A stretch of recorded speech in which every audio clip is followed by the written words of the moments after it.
Ons wonderlike Vader, wat 'n kosbare voorreg dat nietig stof na U stem kan luister.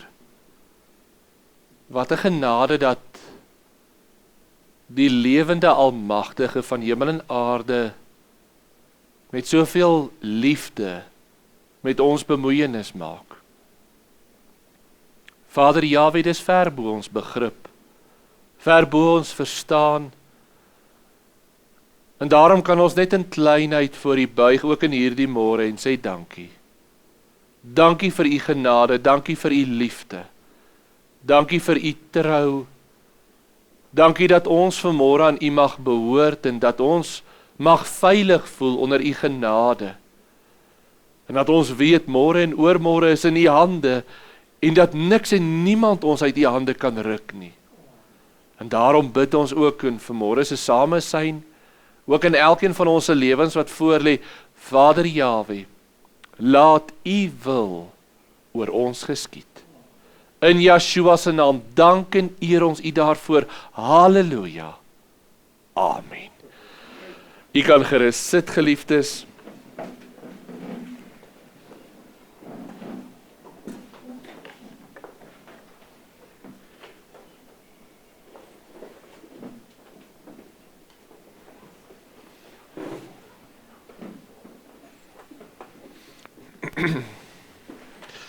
Ons blaai na Jeremia 33 toe. Jeremia 33 vir ons teksgedeelte.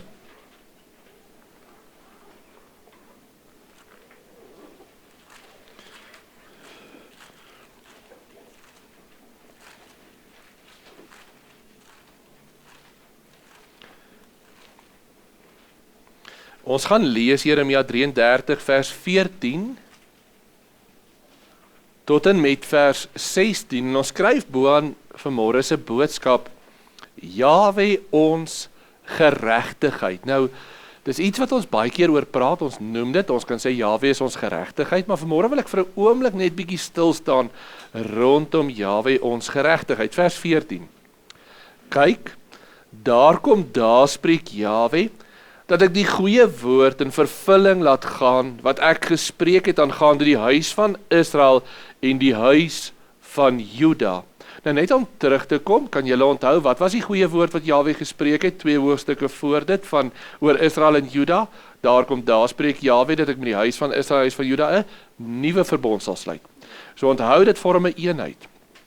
En nou is hy besig om hierdie, nie net die nuwe verbond nie, maar die implikasie van die nuwe verbond vir ons te verduidelik. Hy gaan daai belofte, ek sal 'n nuwe verbond met julle sluit, dit gaan ek nou in gestalte bring. Vers 14. Vers 15. In die dae, ek wil net sê vir interessantheid, hoe weet ons hy koppel direk aan daai belofte van buite die feit dat dit Israel en Juda is? Kan julle onthou? Wat is die woorde van Jeremia 31 vers 31?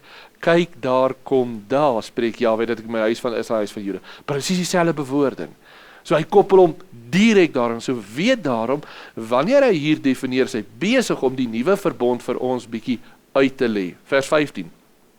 In die dae en in die tyd sal ek vir Dawid 'n spruit van geregtigheid laat uitspruit, en hy sal reg en geregtigheid doen in die land. Net weer, wie is daai spruit? Absoluut Yeshua. Vers 16, in die dae sal Juda verlos word en Jerusalem veilig woon, en dit sal die naam daarvan wees, Jahwe ons geregtigheid. Tot sover. As ons hierdie gedeelte lees, verbaas dit ons dat die Fariseërs en die skrifgeleerdes 'n fisiese vrede verwag het, 'n fisiese verlossing? Nee, want dit klink hier asof dit hierdie fisiese verlossing is, en dit sal, in die dae sal Juda verlos word en Jerusalem sal veilig woon. En daarom was daar hierdie fisiese verwagting gewees, want Jerusalem gaan verlos word, Juda gaan verlos word, en Jerusalem gaan onafhanklik wees. Min het hulle geweet wat voorlê, dat die fisiese Jerusalem vernietig sou word. Wat nog van in vrede sou woon? Hy sou totaal vernietig geword het, maar dit wat plaasvind was die verlossing van Israel en Juda in Yeshua. En in Yeshua sou hulle volkome veilig wees. En kan niks en niemand hulle uit sy hand uitruk nie. Nou belangrik, met die klimaks, Jahwe ons geregtigheid. Nou ja, vir 'n oomblik wil ek net gou stil staan by hierdie perspektief op hierdie lewe. Ons weet dat die woord sê vir ons, hierdie lewe is terwyl dit nou so 'n bietjie winter is, waarmee word dit as ons nou hier buite staan, waarmee word hierdie lewe vergelyk? As ons nou hier buite staan en jy die asem damp, soos wat jy so uitasem en die asem hang so bietjie in die lug en in 'n oomblik weg, dis waarmee ons lewe vergelyk word. En hy sê dit vir ons baie mooi, dat in Jakobus 4 vers 14, beskryf hy hierdie lewe as 'n wasemdamp wat net daar is en kloeps weg is dit. En dan Psalm 103 vers 11, sê vir ons dat hierdie lewe is soos 'n skaduwee. En vir 'n oomblik wil ek net daarby stil staan en dit net beklemtoon. Blaai gou saam met my na 1 Kronieke 29 toe. 1 Kronieke 29.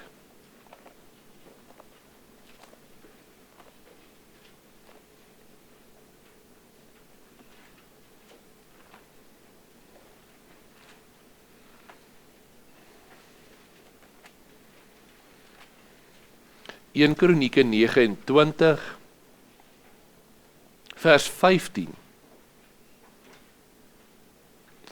Want ons is vreemdelinge en bywoners voor u aangesig, soos al ons vaders.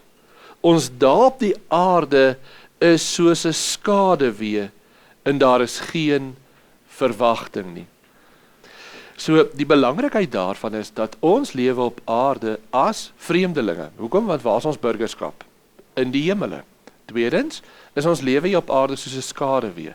Nou ons weet, 'n skaduwee lyk soos ons, hy beweeg soos ons. 'n Skaduwee kan jy kan hom amper vergelyk met ons, maar kan hy skaduwee praat? Kan hy dink? Kan hy doen?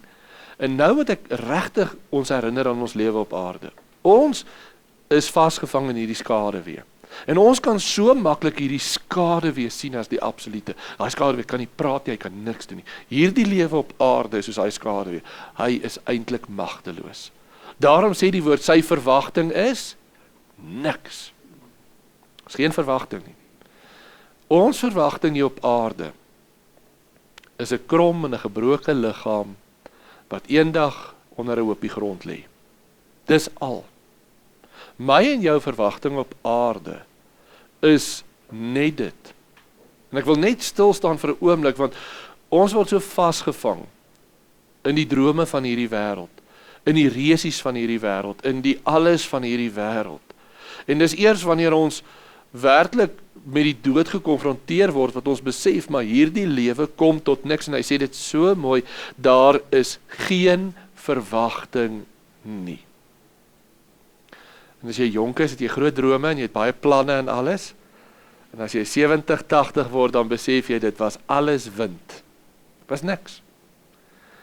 En daar's een ding wat saak maak, wat die prediker ook getoets het, en daarom lê Jahwe ons geregtigheid, dis nie vir nie dat ons Bybels hom so in hoofletters geskryf het nie. Dit is die absolute en die klimaks van ons bestaan op aarde. Is om te ontdek en te besef dat Jahwe is ons geregtigheid. Want hierdie hele bestaan, hierdie alles, is deel van Jahwe se raadsplan en word saamgevat. Daarom sê Hebreërs 9 vers 27, en net soos die mens bestem is om een keer te lewe en daarna die oordeel. Die klimaks, die volheid van ons bestaan, is die oordeelsdag.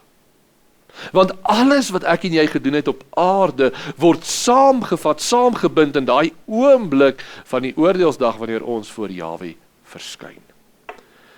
En ons kan nie anders as om werklik, wanneer Jahwe se woord sê, dit is bestem dat elkeen van ons een keer leef en daarna die oordeel, werklik waar te besef dat ons is in hierdie bestaan op aarde, word saamgevat En daardie blaai saam my na Romeine 14 toe. Romeine 14.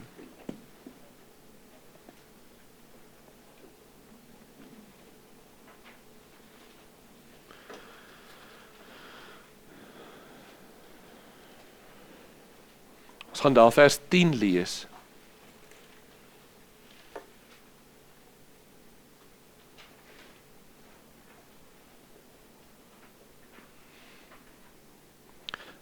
Maar jy, waarom oordeel jy jou broeder? Of jy ook, waarom verag jy jou broeder? Want ons sal almal voor die regterstoel van Messia gestel word. Want daar is geskrywe, so waaragtig as ek leef, sê Jahwe, voor my sal elke knie buig en elke tong sal Elohim bely. Die belangrikheid is, almal van ons sal voor die troon van Jahwe verskyn. 2 Korintiërs 5 vers 10, jy kan maar net luister, want ons moet almal voor die regterstoel van Messia verskyn. Ons hele bestaan op aarde, ons alles, vind 'n volheid, vind 'n werklikheid, wanneer ek en jy voor die troon staan.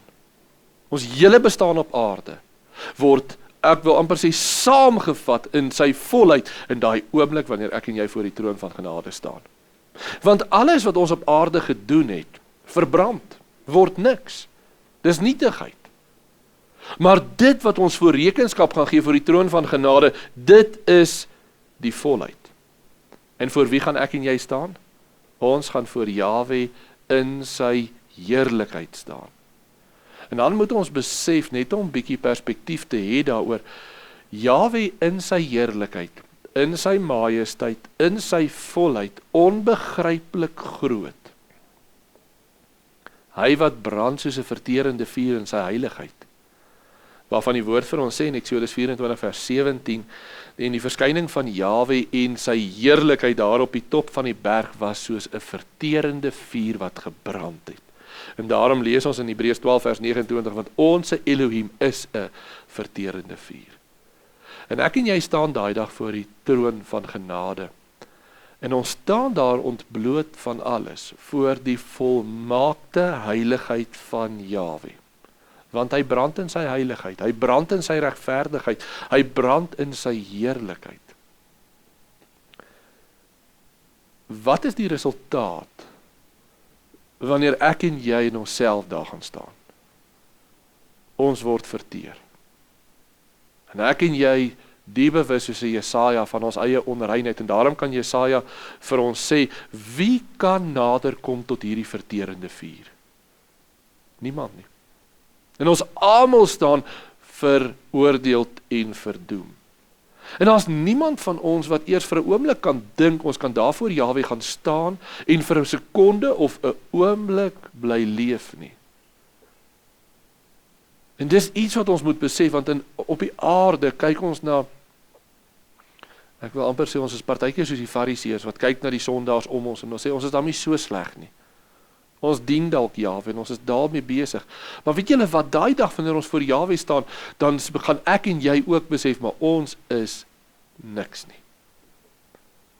En niemand kan voor die heiligheid van Jahwe verskyn en bly leef nie. Behalwe een, naamlik Yeshua. Hy is die enigste een. Jahwe in sy genade gee vir ons daardie goedheid. Kom ons gaan na Filippense 2 toe. En weet julle, vanmôre is dit net 'n lekker herinnering, net 'n kosbare bevestiging, ook 'n vermaaning, maar vir ons as gelowiges hierdie kosbare bevestiging. Filippense 2 vers 6.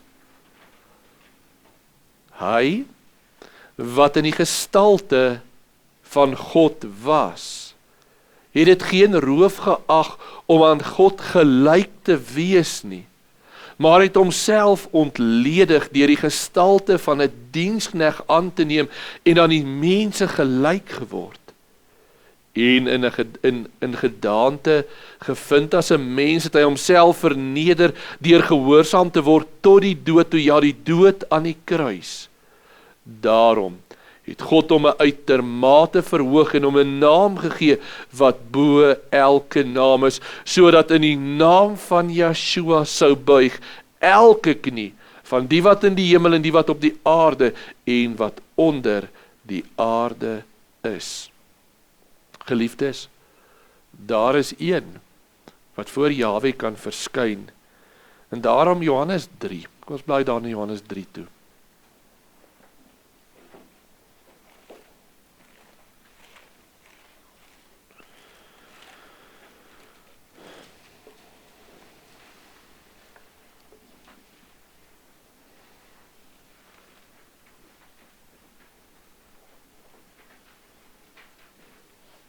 Hy het so mooi gesê, maar hy het homself ontledig deur die gestalte van 'n diensknegt aan te neem en aan ons mense gelyk te word. Het hy homself verneder tot die dood toe, die dood aan die vloekpaal. Hoor nou baie mooi Johannes 3 vers 15. Sodat elkeen wat in hom glo nie verlore mag gaan nie, maar die ewige lewe kan hê. Hoekom het Yeshua dit gedoen? Hoekom het hy vlees geword? Lees gou saam met my vers 13. En niemand het opgevaar in die hemele nie, behalwe hy wat uit die hemele neergedaal het, naamlik die seun van die mens wat in die hemele is, presies wat ons in Efesiërs 2 gelees het, vers 15, sodat elkeen vers 14, en soos Moses die slang in die woestyn verhoog het, so moet die seun van die mens verhoog word, sodat elkeen wat in hom glo nie verlore mag gaan nie. Kan julle onthou in die woestyn daar, wanneer daai slange begin pik, dan gee Jahwe die opdrag, maak daai koperpaal met die koperslang boop. En elkeen van Israel wat na daardie slang gekyk het op die koperpaal het bly leef. En so is dit vir jou en vir my ook, wanneer ons in die heiligheid van Jahwe gaan kom, is daar een in wie ons kan bly leef, en is net in Yeshua. En dis binne die kern van geregtigheid, wat Johannes 3 vers 15, sodat elkeen wat in hom glo nie verlore mag gaan nie, maar die ewige lewe mag hê. Hoekom? Omdat die heiligheid van Jahwe enige ongeregtigheid sal verteer. En net hulle wat in die geregtigheid van Yeshua staan, voor Jahwe kan verskyn. Handelinge 2 vers 38, en Petrus sê vir hulle, bekeer julle, en laat elkeen van julle gedoop word in die naam van Yeshua Messia, tot vergewing van sondes. En dan daai pragtige, en julle sal die gawe van die Heilige Gees ontvang.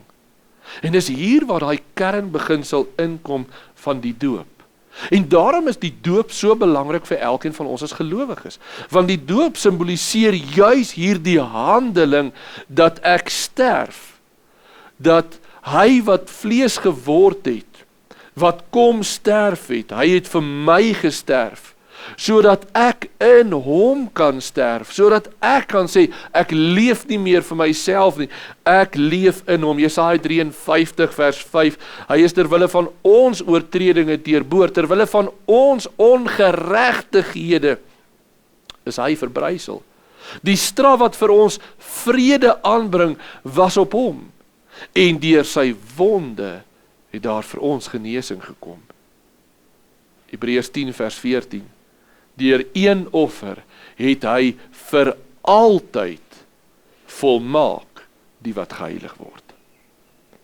Daardie gebeurtenis van Yeshua se sterfte, daai een enkele offer van volmaaktheid, moet ons, en ek, almal van ons daai beginsel, ons moet dit glo, ons moet dit bely, en deur die doop, en daarom wil ek vir die jong mense sê, is dit so belangrik dat ons gedoop moet word, want deur die doop bely ons het deel aan die sterfte en die opstanding van Yeshua.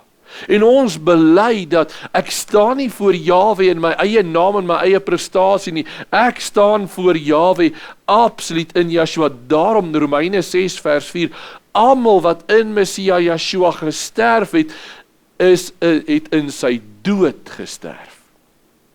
Vers 4, ons is dus saam met hom begrawe deur die doop in die dood, sodat net soos Messia uit die dode opgewek is, ons ook so in 'n nuwe lewe kan wandel. Daarom, Ons leef in hierdie beginsels is wat ons almal goed ken, maar ek wil tog in die konteks van geregtigheid hanteer. En daarom is dit so belangrik dat Jahwe vir ons die opdrag gee, dat ons moet tot bekering kom. En daai bekering is ek sterf. En die getuienis daarvan, ek laat my doop, want ek staan in Yeshua.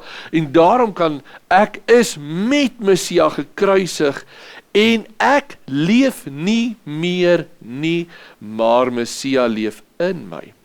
En wat ek nou in die vlees lewe, leef ek deur die geloof in die Seun van Elohim, wat my lief gehad het en homself oorgegee het. Die dag toe ek gedoop is, het ek gesê, ek leef nie meer nie, Yeshua leef in my. En wat ek nou in my vlees doen, doen ek wat? In die geloof. En ek wandel elke dag in die geloof, en ek tree op in die geloof, en ek wandel in die geloof, want geloof is 'n werkwoord, dis 'n bewustheid van Jahwe se nuwe lewe in Yeshua, in my elke dag.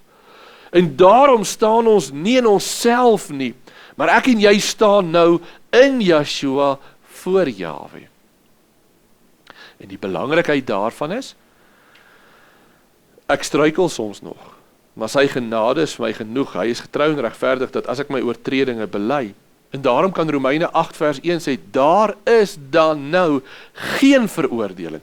Julle, ek wil net vir 'n oomblik hier staan daarby en sê, het ek en jy baie gedoen om voor veroordeel te kon word?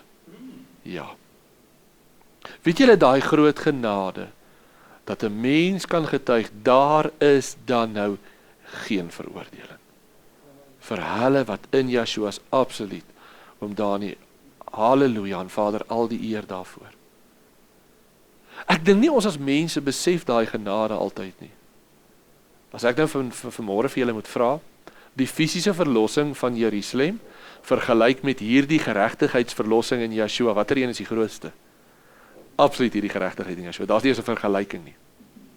En daarom was die belofte van die nuwe verbond vir Israel van ouds 'n teleurstelling. Maar hulle het nie besef dat dit wat beloof is soveel groter as net dit wat hulle verwag het nie. Want die fisiese dood en die fisiese stryd in Jerusalem is niks teen die ewige oordeel voor die troon van Jahwe nie. Dis niks. Daarom, dis juis hierin wat ons Jahwe se liefde en genade leer ken. Dis juis hierin wat ons besef hoe groot Jahwe se genade is. Dat dit nie net 'n fisiese Jerusalem is wat verlos word nie, dat dit 'n geslag is van kinders van Jahwe wat verlos word. Dat hy vlees geword het, dat hy gesterf het as mens, sodat elkeen van die uitverkorenes gered kan word. En dat elkeen van die uitverkorenes daai dag voor die troon van genade kan staan, nie in ons eie name nie, maar in hom wat vir ons gesterf en opgestaan het, en dat ons met vrymoedigheid daar kan gaan staan. Die hartseer deel is, ten spyte van hierdie ongelooflike genade, sê Matteus 7 vers 14 vir ons, dat hulle wat dit aanneem is min. Hulle wat daai genade, breed is die pad wat na die verderf lei, smal is die pad wat na die lewe lei, min sal daarop ingaan. Hoeveel te meer kan ons nie vir Jahwe dankie sê vir sy genade, dat hy ons trek nie, dat hy ons roep, dat hy ons inbring nie. Daarom kan ons Vader Jahwe nooit genoeg dankie sê vir sy genade nie. Vir elkeen van ons wat kon leer, wat hom kan lief hê, wat in Yeshua kan glo, wat deur die Heilige Gees elke dag verander word na die beeld van Yeshua, wat ons reinig van alle ongeregtighede. En dan daai pragtige getuienis wat ons so goed ken, wat ons hanteer het nou die aand in die Bybelstudie ook. Romeine 8, kom ons blaai saam soontoe, want dit is so mooi. Romeine 8.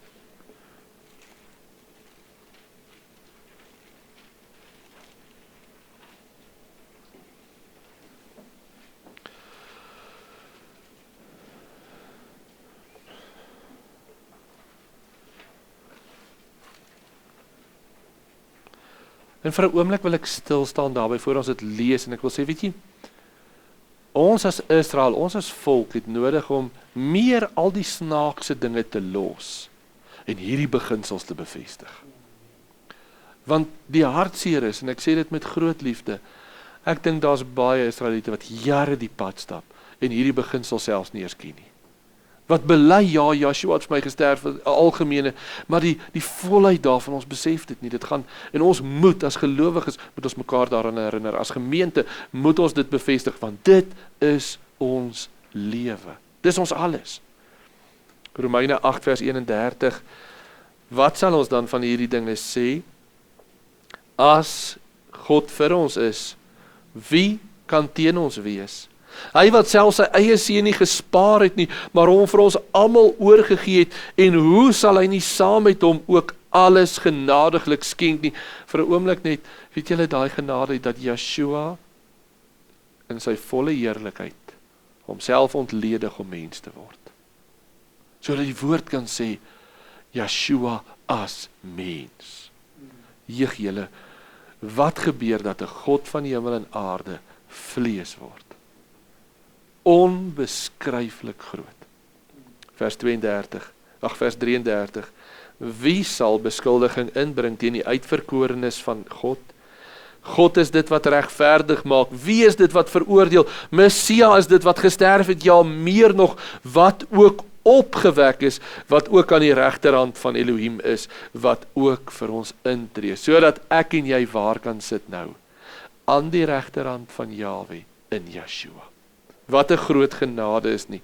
En daarom, wanneer ons daarna kyk, is daai pragtige woorde van Filippense 1 vers 21. Vir my is die lewe Yeshua, en die sterwe, wanneer ek voor daai regterstoel staan, is vir my wins. Hoekom? Want ek staan in hom. Hy is my geregtigheid. Hy is my lewe. Hy is my alles. 1 Korinte 1 vers 30. 1 Korinte 1 vers 30.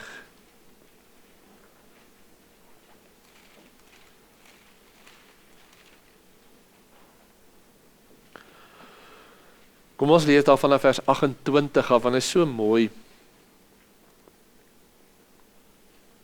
En wat onedel is by die wêreld, en wat verag is, het Elohim uitverkies, en wat niks is nie, om wat iets is, tot niet te maak, sodat geen vlees voor hom sou roem nie. En nou die pragtige, maar deur hom is julle, wat is ons, wat het hy ons vroeër genoem? Onedel, nie groot in aansien nie, want dis ons wat uitverkies is, om juist dit wat mooi en prachtig en edel is voor die wêreld te beskaam, ons wat niks is nie. Hoor wat sê vers 30, maar deur hom is julle in Messia Yeshua, wat vir ons geword het, wysheid uit Elohim, en geregtigheid, en heiligmaking, en verlossing, daarom soos geskrywe is, die wat roem, moet in Jahwe roem. Wat is ek en jy in Yeshua voor Jahwe vandag? Wysheid. Wysheid nie van hierdie wêreld nie. 'n Wysheid wat nie gebonde is, en dis hoekom, wanneer ons in Yeshua is, maak hy ons los van hierdie wêreld. Maak hy ons los, en ons vlees is nog gekoppel, om dit eenvoudig te maak. Ons vlees wil sy roem en sy eer soek op die aarde. Ons vlees wil sy roem en sy eer soek in fisiese dinge, in sukses, in eer, en al daai goeders. Wat leer die wysheid van Jahwe ons? Wat was Prediker? Dis 'n wysheid wat hy geleer het. Kan julle onthou daar in die begin, en ek het ondersoek ingestel om te vind, wat is die kern van hierdie bestaan, en ek het groot partytjies gehou, al die digters, al die sangers gebring, en dat hulle partytjie hou, en dit was nie daar nie. En ek het wingerde geplant, en landerye aangelê, en damme gebou, en al die dinge, en dit was nie daar nie. En ek het kennis bymekaar gemaak, en ek het al die mooiste vrouens gekry, en dit was alles niks. En aan die einde van Prediker, en die slotsom van dit alles, wat ek as prediker vind, is, vrees Jahwe, en gehoorsaam sy gebooie. Die wysheid wat ek en jy vandag het, vrees Jahwe, gehoorsaam sy gebooie. Dis ons lewe. Nie rykdom nie, nie eer nie, nie aansien nie, nie belangrikheid nie, nie skoonheid nie, nie vleeslike goedes nie. Vrees Jahwe en gehoorsaam sy gebooie. Dis die bestaan van ons lewe. Geregtigheid. 2 Korinte 5 vers 21, terwyl ons daar is, kom ons blaai gou na 2 Korinte 5 toe. Daarom leef ons in die wysheid van Yeshua. En ons leef in die geregtigheid van Jahwe. 2 Korintiërs 5 vers 21. Want hy het hom wat geen sonde geken het nie, sonde vir ons gemaak, sodat ons kan word geregtigheid van hom van Elohim in hom. Weet julle wat sy kosbaarheid is dit? Waar was ek en jy? Net vir die interessantheid, as ons praat van die ban was die beeld van die vuur. Alles wat onder die ban was onrein.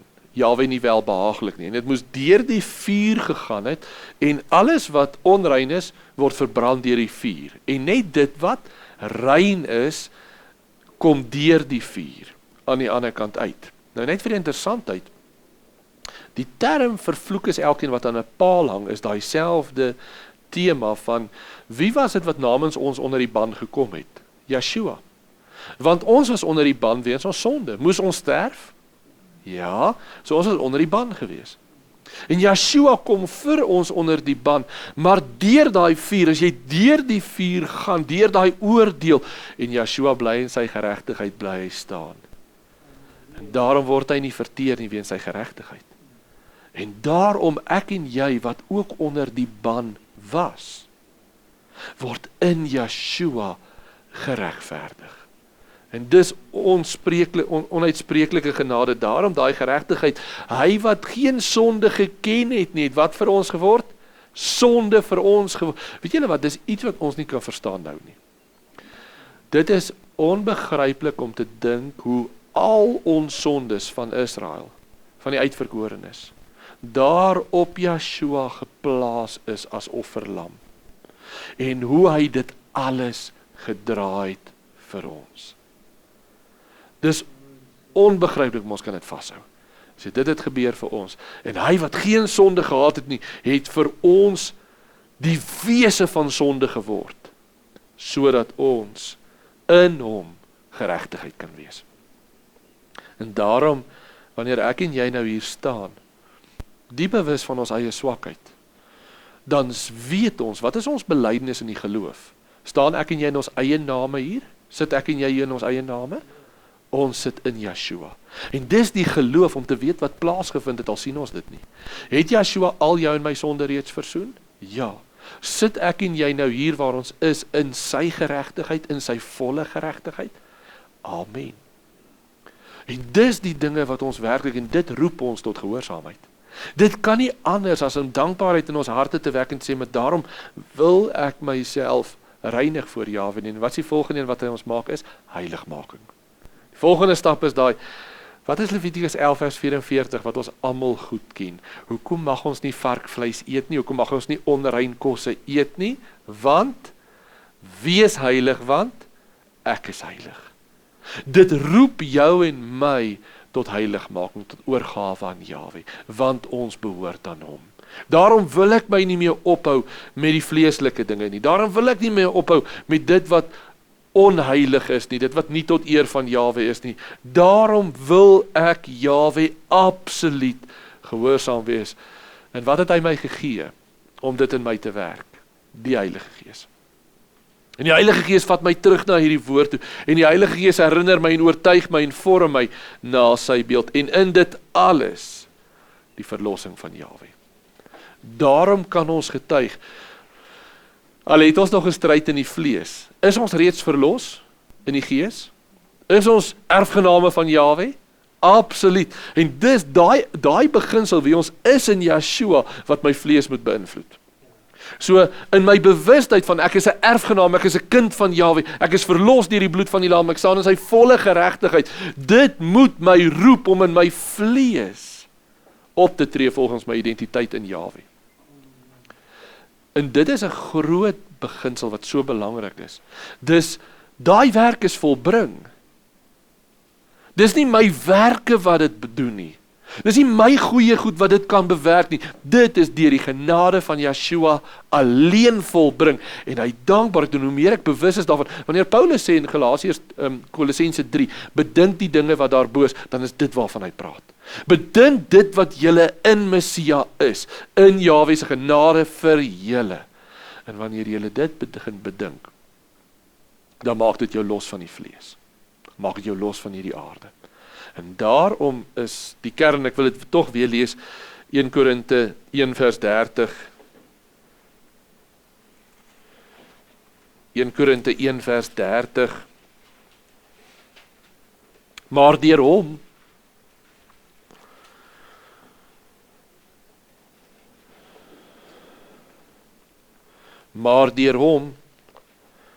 is julle in Messia Yeshua, wat vir ons geword het, hy is ons wysheid uit Elohim, en geregtigheid, en heiligmaking, en verlossing. En nou wil ek weer gou sê, het ons iets daarmee te doen? Dit skyn uit genade. Daarom julle wat wil roem, sê hy, moenie roem in julle self nie, moenie roem in jou prestasie, jou gehoorsaamheid, en jou tekste wat jy kan aanhaal, roem in Yeshua alleen. En dit is ons genade, dit is ons, en kom ons blaai dan nou terug na ons teksgedeelte toe, van Jeremia 33.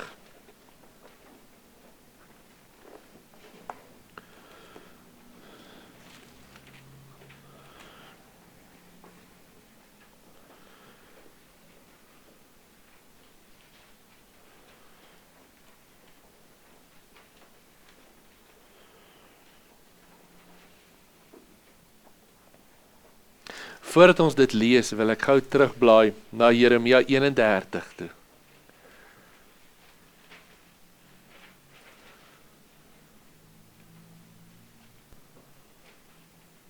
Wat is ons belofte dat Jahwe ons nooit sal vergeet nie?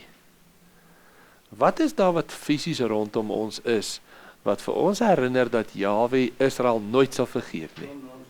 Die son, maan en sterre.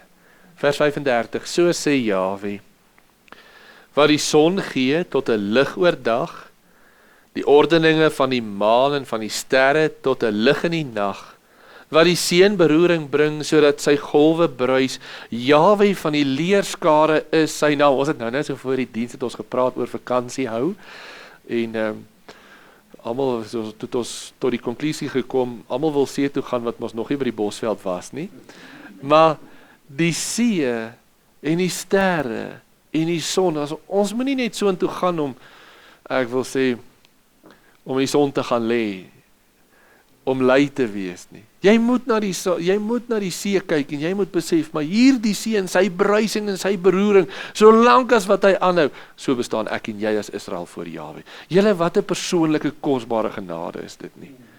Vers 36, as hierdie verordeninge voor my aangesig sal wyk, spreek Jahwe, dan sal die nageslag van Israel ook ophou om 'n volk te wees voor my aangesig vir altyd.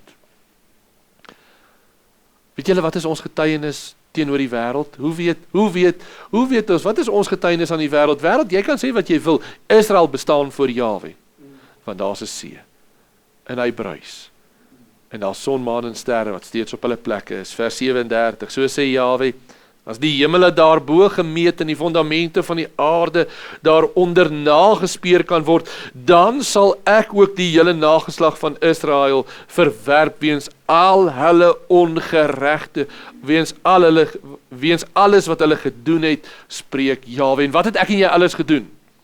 Ongeregtigheid op sonde, op sonde, op sonde. Het ons het verdien om weggewerp te word en beëindig te word. Maar weet julle, en dis waar Jahwe se genade inkom. Jahwe doen dit nie.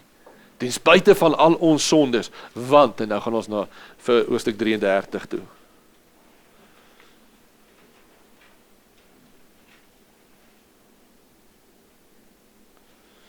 Vers 15. Kom ons lees weer daardie gedeelte vanaf vers 14 af. Kyk, daar spreek Jahwe. dat ek die goeie werk in vervulling laat gaan, wat ek gespreek het aangaande die huis van Israel en die huis van Juda.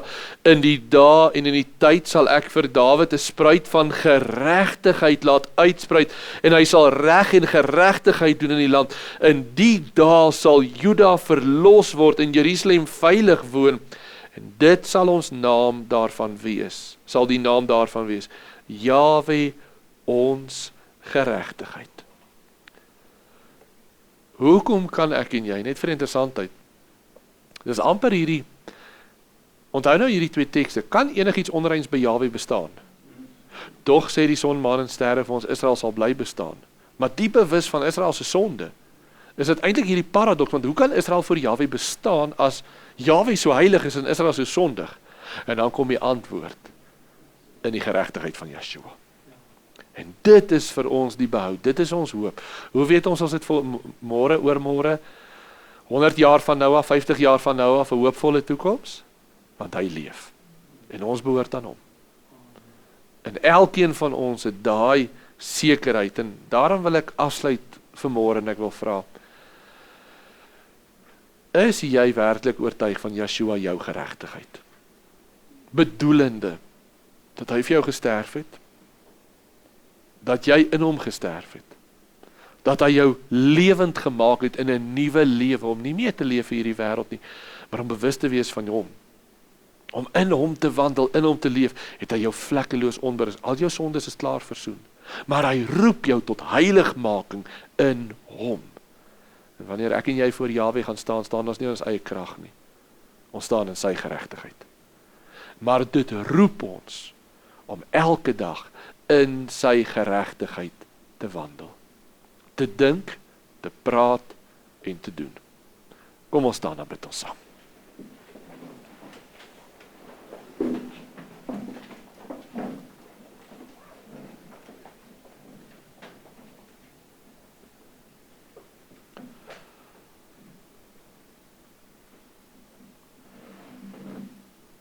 Ons wonderlike Vader,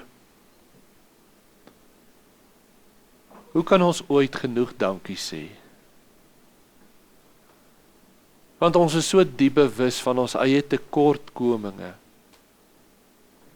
van ons as Israel, sy hardkoppigheid, sy eie willigheid, en tog u onbeskryflike genade nog altyd, dat daar 'n oorblyfsel is wat u sal dien, dat daar 'n deel van ons is wat altyd aan u behoort, te midde van ons swakhede, ons nietighede, dat u ons verlos, dat u ons lewend maak, dat u ons nuut maak, Vader Jahwe, dat ons in u mag lewe.